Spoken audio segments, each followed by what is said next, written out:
هفته خبر تو خبر داره براتون از عظما و سگ و سیله هاش که این روزا حسابی تب و لرز گرفتن و دلشون اساسی خالی شده.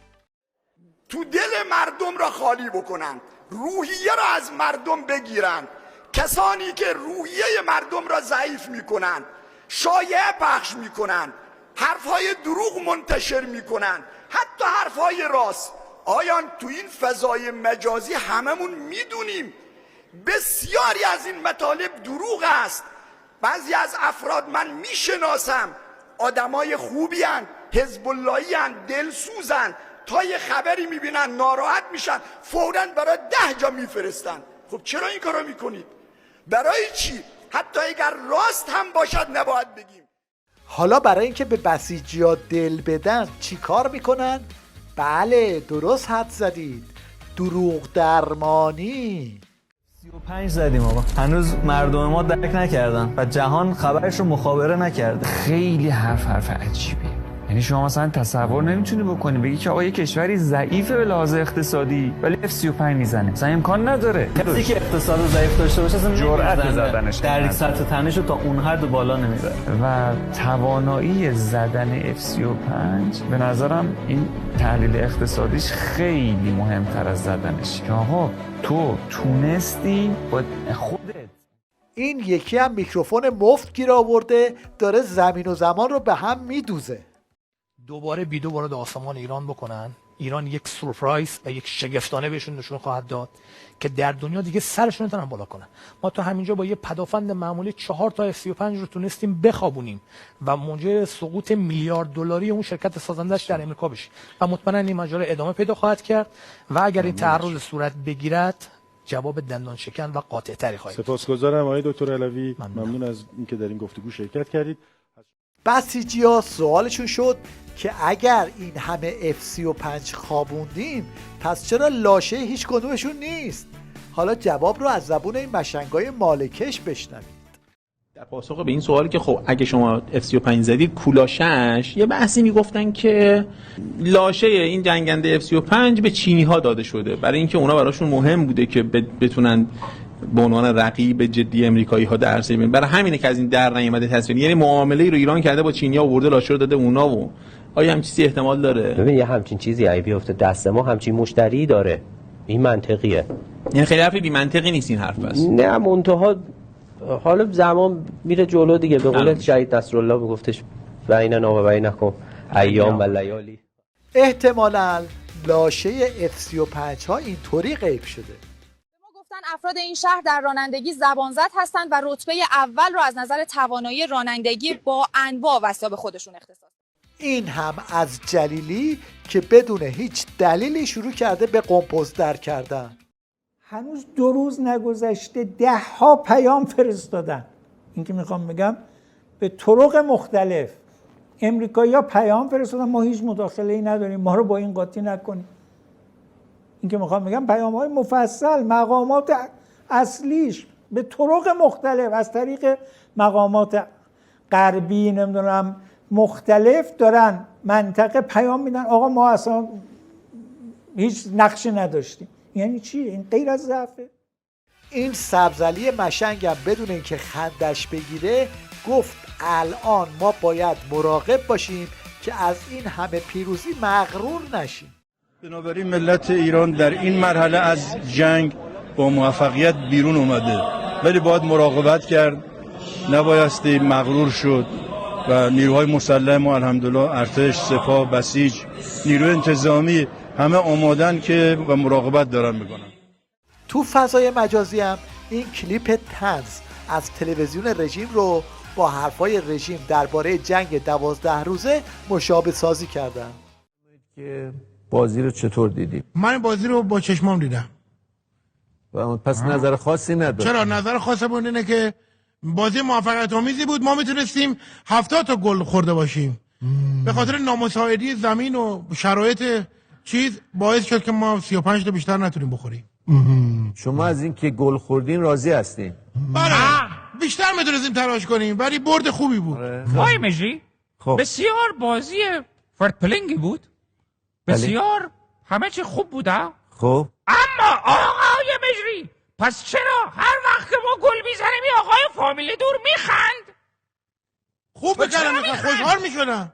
شما خوشحال میشدین وقتی آره. گل میخوردین؟ خب ما بالاخره امتیازی که به دست میاریم یه خورده دو پوست خودمون نمیگنجیدیم و یه شادی‌های از خودمون بیرون میدادیم. شما میدونید که الان بازنده این یعنی باختین شما.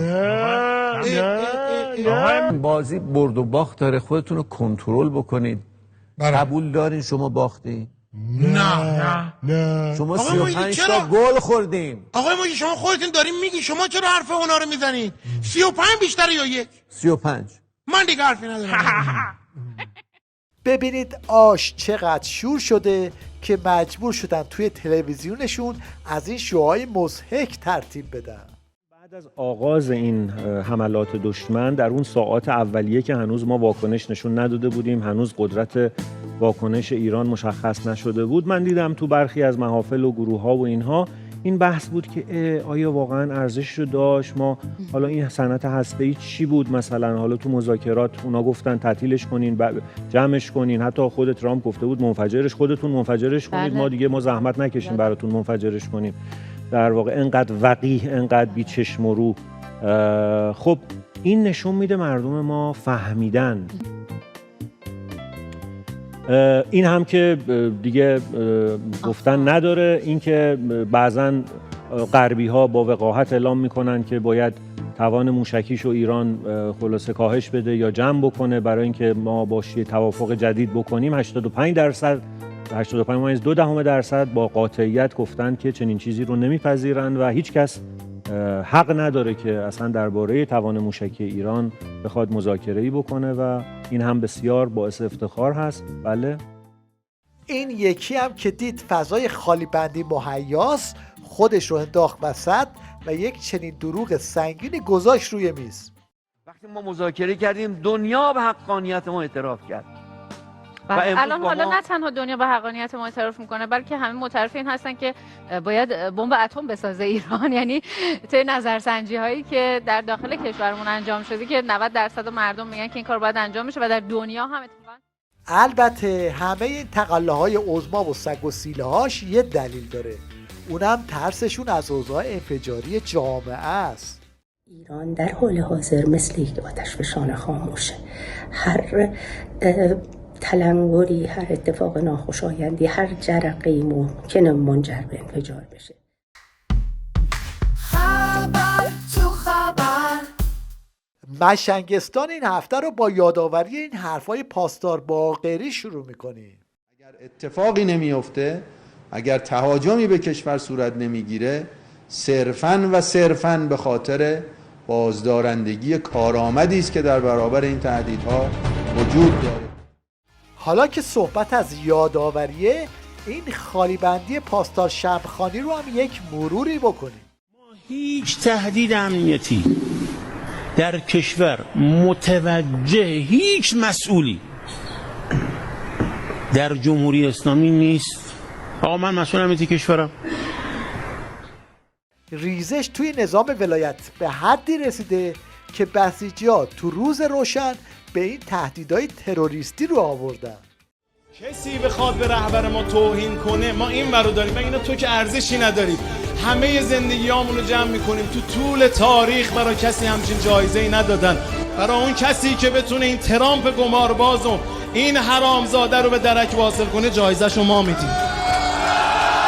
به خدا جایزه‌شو میدیم. این یکی هم اومد دست گذاشت رو درد اصلی عظما و گفت هر کی تو ایران بگه مرگ بر خامنه‌ای محاربه. در داخل تهران اگر که عده‌ای باز هم چیزی شبیه 1401 در خیابان‌ها بیان و جان آیت الله عظما خامنه‌ای رو در زبانشون تهدید کنن، محارب هستند و میتوان با اونها برخوردی که با محارب میشه انجام داد. اینا قطعا محاربن، کسانی که هم جان رهبر الهی جامعه رو به خطر میندازن، هم جان مؤمنین در جامعه مردم رو به خطر میندازن. بله با اونها هیچ تفاوتی نداره. البته جاش مجبور میشن تعارف رو کنار بذارن و به ورشکستگیشون اعتراف کنن. آقا یه وقتی یه نفر میگه آقا اصلا من روحانی میبینم خوشم نمیاد، سپاهی میبینم خوشم نمیاد. این مشکلش چیه؟ مشکلش با من و شما و اینا نیست که، مشکلش آقا با اون نمادهاست. اونا نماد انقلابن، نماد ولایتن در حد خودشون. این خوشش نمیاد. مردم هم جواب همه این نمایش‌های مسخره رو اینطوری دادن. دروغ میگن آمریکا، دشمن ما همینجاست. دروغ میگن آمریکا، دشمن ما همینجاست. دروغ میگن. لا تقنطوا.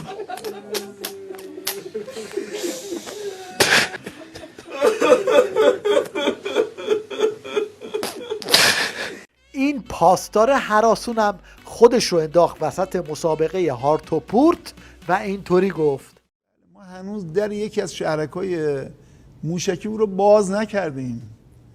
ما از پایگاه ها و از مقره هایی که بود بخشی از توان موشکیمون بهره برداری شد. این توان به لطف خدا، با لطف و عنایت خدا در یک شرایط بسیار خوبی است. ممکنه ما 30%، 25% از ظرفیت و توانمون را تا به امروز استفاده کرده باشیم. ضمن که الان چرخه تولید باز خوشبختانه پشت سر رزمندگان اسلام قرار گرفته. البته طرف یادش رفته بود حرفاش رو با پاسدار نقدی هماهنگ کنه، چون نقدی قبلا گفته بود فقط 5% توانشون رو به کار گرفتن. شما عرض می‌کنم که ما کمتر از 5% توان دفاعی کشورمون وارد عمل شد. نه اینکه خرج شد، 5% از واحدهامون درگیر شدن با دشمن. یعنی اگه بخواد کسی برآورد و ارزیابی بکنه، توانهای اصلی ما دست نخورده همینطور هستن، یعنی اصلا وارد درگیری نشدن.